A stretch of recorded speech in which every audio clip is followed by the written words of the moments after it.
What's up guys, and welcome back. It felt good to say that after a while. Now this video, believe it or not, was requested by a subscriber. Yes, I do read the comments and I do try to reply when I can. Now this is a 2-month update on my ownership of this 2010 Mercedes-Benz ML63. I've been daily driving it now most of the time, so over time you can really see the things you like and the things you don't like. Now I made a list of 5 things that I really love about this car and that really stand out to me, and 3 things that I dislike or hate about this car. The reason I made 5 and 3 is because I really couldn't think of anything I didn't like about this car. So without further ado, let's get into it. The first thing that I absolutely love about this car are the looks. Now these MLs are good looking cars with the newer spec, the slight update. It does look good, but the AMG is beautiful in my opinion. It really stands out.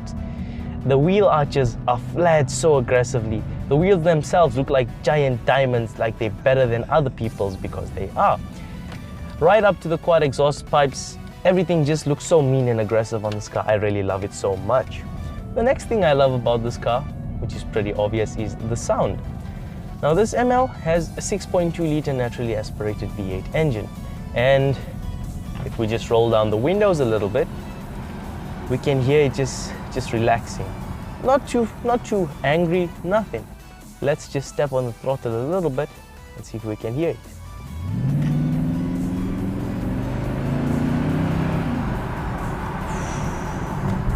That wasn't even half throttle and it sounded so good. The next thing I love about this car, I've seen on a few G63 reviews, they say the same thing. The doors, when you shut them, sound so solid and so good and so well put together. Even when you lock and unlock the car, it really sounds proper, like gunshots, some of them say.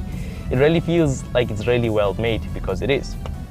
The next thing that I absolutely love about this car are the seats. They are so comfortable, so soft. They bolstered extremely well. You can adjust the bolsters if you want to hug you more or let go of you. But the seats are so comfortable. You could just sit in the seat forever. You want to take a dump, just cut a hole in the seat and relax. It's that good. I'm not even joking. They are super comfortable. Finally, the last thing that I absolutely love about this ML63 is the performance. The engine is so well made. The power down low is heavy. The power up high is heavy. It's really smooth and refined also. Other cars, when you press it flat, it just kicks you and pushes you back. This one, it kind of, doesn't just bash you back. It like slowly just pushes you in the seat where you can't really put yourself forward anymore. It's very smooth.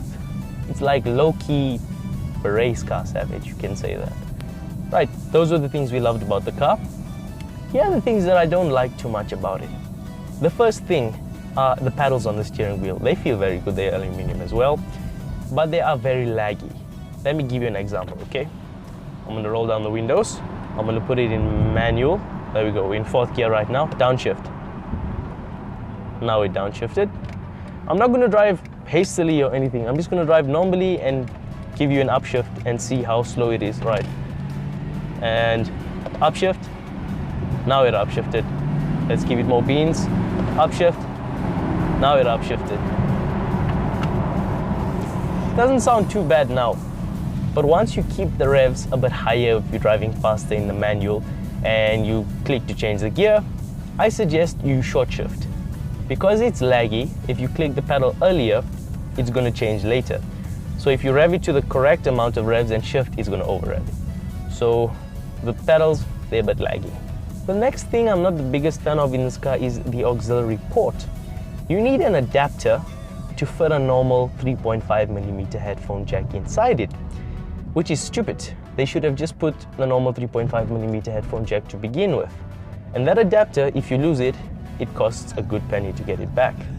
Right, the next thing, maybe I'm a bit picky on this, but nonetheless, on other Mercedes-Benzes, you have your buttons on the steering wheel, okay? About 5 on the left and 5 on the right. Now in the middle of them, on the left, usually, there's a button that activates the voice control, and if you press that button again, it deactivates it. And on the right, it's usually in the middle, it's a button to take the audio and completely mute it without switching it off. Now this car doesn't have that. On the left side, it's to cancel the voice control, and on the right side is to activate it. Why? That's a waste. You should have just made one button to press both. And I'm used to that, so every time I want to take the volume out, I keep pressing that button and it keeps giving me voice control. I guess I'll have to get used to that, but that is a bit irritating. Now, I just want to end off this video by saying I'm over the moon with the ML63. I'm so happy that I bought this car. I absolutely love it. I'm not even saying that just to say that. I really love this car.